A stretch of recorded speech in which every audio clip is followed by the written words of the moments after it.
Hello and welcome everyone. I am Deepali Khetrapal, an NLP practitioner. I am here to discuss with you certain core values which may seem small but play an important role in achieving success in life. Do hit the subscribe button so that you don't miss upcoming episodes. So, we will be discussing the meaning of these values through various examples and stories and how we can imbibe these values and make them a part of our life. Let's talk about positive thinking today. This topic is very close to my heart.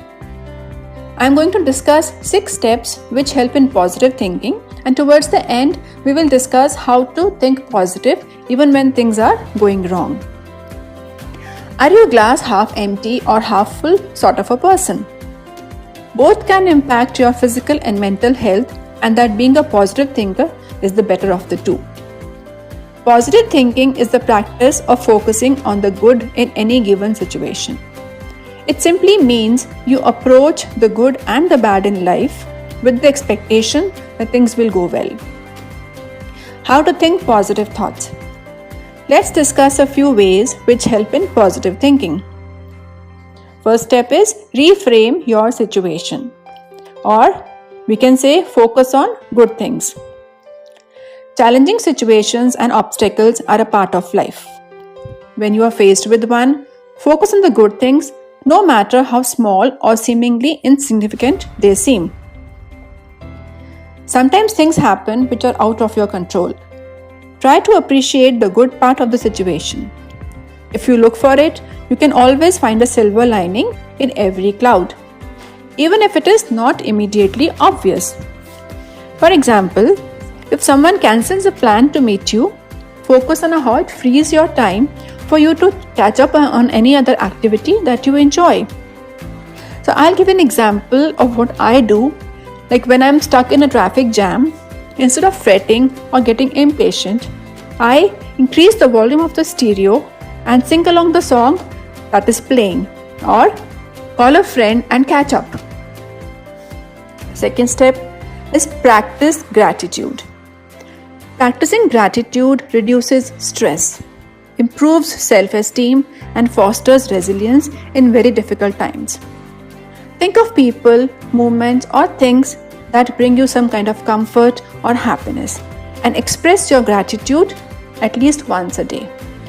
This can be thanking a co-star for helping you with some project, a loved one for washing the dishes, or your dog for the unconditional love they give you. You can also maintain a gratitude journal. Writing down the things that you're grateful for can improve your optimism and sense of well-being. Make a list of things that you are grateful for every day. Now the third step, open yourself to humor. Laughter lowers stress, anxiety, and depression. It also improves coping skills, mood, and self-esteem. Be open to humor in all situations and give yourself permission to laugh. It instantly lightens the mood and makes things seem a little more easy. Now the fourth step can be spend time with positive people. Negativity and positivity are contagious. Consider the people with whom you are spending time. You must have noticed how a positive person can cheer up the entire room, while someone in a bad mood can bring down almost everyone in a room. Being around positive people improves your self-esteem, they lift you up and help you see the bright side.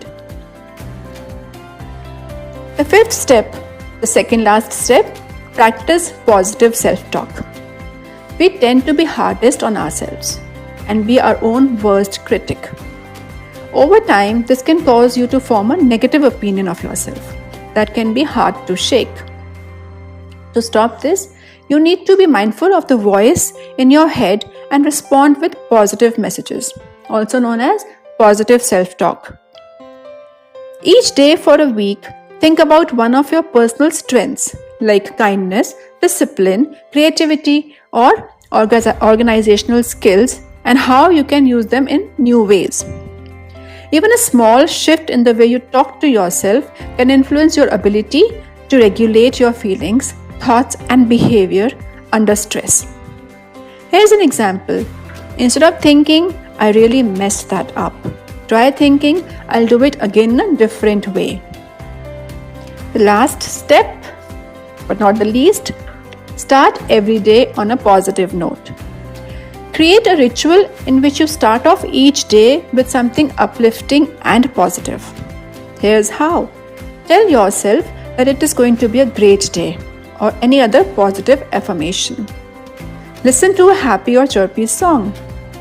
Share some positivity by giving a compliment or doing something nice for someone. Now, how to think positive when everything is going wrong? Trying to be positive when you are grieving or experiencing other serious distress can seem impossible. During these times, it's important to channel your energies into getting support from others. Positive thinking is not about burying every negative thought or emotion you have or avoiding difficult feelings. The lowest points in our lives are often the ones that motivate us to move on and make positive changes. When going through such a time, try to see yourself as if you were a good friend in need of comfort and sound advice. What would you say to that friend? You would likely acknowledge their feelings and remind them that they have every right to feel sad or angry in that situation, and then offer support with a gentle reminder that things will get better. Positive thinking is important as it has wholesome effect on the brain and the body. Positive thinking opens our mind to a wider range of options and actions. It leads us to actively practice hope and optimism, challenge a pessimist outlook, and manage stress effectively. Here's an interesting story on how good things can come out of seemingly difficult situations. There lived a wealthy king with a reputation for getting on people's nerves. One day, he placed a boulder in the middle of the road. He knew it was going to get in people's way, but he ordered his servants to place it there on purpose anyway. The first group of people who bumped into it reacted with utter annoyance. Doesn't he have anything better to do with his life than annoy people? They would say. Many people were annoyed by this act of the king, but they just walked around the boulder and continued walking their path. Years passed until one day a peasant carrying loads of vegetables stopped to notice the boulder. Rather than walk past it, he tried to move it to the side of the road. His agenda was to place it at a location where it won't get in people's way. It was a very heavy boulder. He was exhausted after moving it, so he sat down to rest. While he was resting, he saw something shiny at the place where the boulder was originally kept. He was curious. He went near it and was amazed to see a purse made of gold, in which he found a note from the king. The note said, "Congratulations! Go to my kingdom and present this note. A pot of gold, your reward, is waiting for you." The lesson the king wanted to impart is that not all roadblocks are useless.